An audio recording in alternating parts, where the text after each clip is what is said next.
सांपों के देश में एक बार एक शांति प्रिय नेवला पैदा हुआ। नेवलों ने तुरंत उसे यह सिखाना शुरू किया कि सांप हमारे दुश्मन है। लेकिन वह नेवला बोला, क्यों?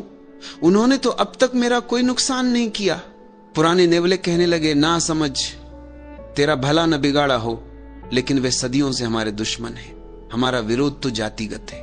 पर शांति प्रिय नेवला बोला, जब उन्होंने मेरा कुछ नहीं बिगाड़ा तो मैं क्यों उनसे दुश्मनी रखूं? धीरे धीरे खबर फैल गई कि एक गलत नेवला पैदा हो गया है, सांपों का दोस्त और नेवलों का दुश्मन। नेवले के पिता ने कहा, यह लड़का पागल है। मां बोली, यह बीमार है। भाइयों ने कहा, हमारा यह भाई बुजदिल है।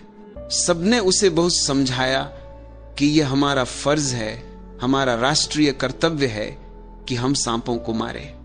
हम इसी काम के लिए बने हैं, पृथ्वी को सांपों से खाली करना है, क्योंकि सारी बुराई उन्हीं से है।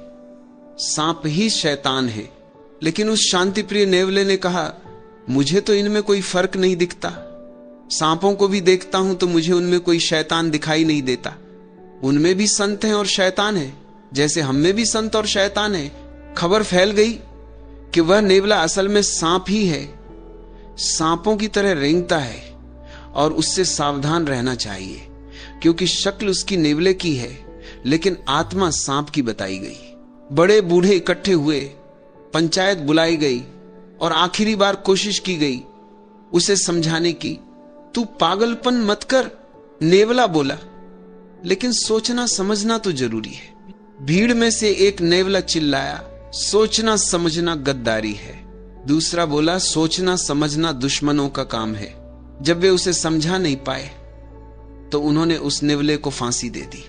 जेम्स थर्बर ने इस कहानी के अंतिम वचन में लिखा है, इससे यही शिक्षा मिलती है कि अगर तुम अपने दुश्मनों के हाथ नहीं मारे गए तो अपने दोस्तों के हाथ मार दिए जाओगे। मार तो तुम जरूर दिए जाओगे। ऐसी ही स्थिति हर मनुष्य की होती है। जब तुम पैदा होते हो तो तुम परमात्मा से जुड़े हुए जन्म लेते हो, क्योंकि उसके बिना कोई जीवन नहीं। उस क्षण तुम सबसे शुद्ध स्रोत से जुड़े होते हो। अभी तुमने वह जल नहीं पिया होता जिसे पीते ही आदमी भटकने लगता है। वह जल है समाज की शिक्षा, उसकी सभ्यता, उसकी संस्कृति। वही जल जिसे समाज बहुत जल्दी तुम्हें पिलाना चाहता है। और एक बार वह जल पी लिया तो तुम भूल जाओगे कि तुम्हारे भीतर भी शुद्ध जल का एक झरना लगातार कल-कल बह रहा है। इसीलिए समाज बच्चों को जल्दी से शिक्षित करने को उत्सुक रहता है। आखिर इतनी उतावली क्यों? अगर बच्चा कुछ दिन अशिक्षित रह जाए तो क्या हो जाएगा?